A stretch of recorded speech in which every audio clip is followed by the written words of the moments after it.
শীত আসছে, শীত চলেও যাইতেছে, এর মধ্যে হাঁস খাওয়া হবে না? এটা কি কখনো হতে পারে? শীতকালে যেমন পিঠা বানানোর বিভিন্ন ধরনের পিঠা বানানোর ধুম পড়ে, তেমন হাঁস খাওয়ার একটা ধুম পড়ে। তো আমাদের বাসায় একসাথে ১-২ জোড়া না, মোট ৪ জোড়া হাঁস আনা হয়েছিল। তো এর মধ্যে ১ জোড়া আজকে রান্না করা হচ্ছে। আমার হাসব্যান্ড আবার হাঁস পাগল ভাই। হাঁস হলে ওনার আর কিছুই লাগে না। যত দামি খাবার দেখ না কেন, ওনার হাঁস হলে আর কিছুই লাগে না।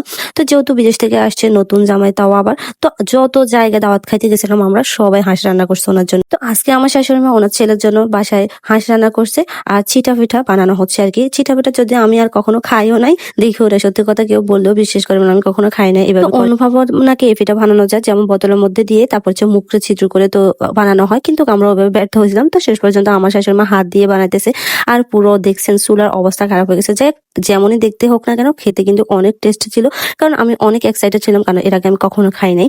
তো যাই হোক, এই যে আমাদের চিটা পিঠা বানানো শেষ, তারপর যে হাঁসও রান্না করা শেষ, তো মোটামুটি সবকিছু রান্না করা শেষ, বা পিঠা বানানো শেষ, হাঁসও রান্না করা শেষ। তো এখন হচ্ছে খাবার পালা, তো সবাই নিচে বসে গেছে খাওয়ার জন্য। তো এই ছিল আমার আজকের ভিডিও। কেমন লাগলো তা অবশ্যই বলবেন। আল্লাহ হাফেজ, ভালো থাকবেন।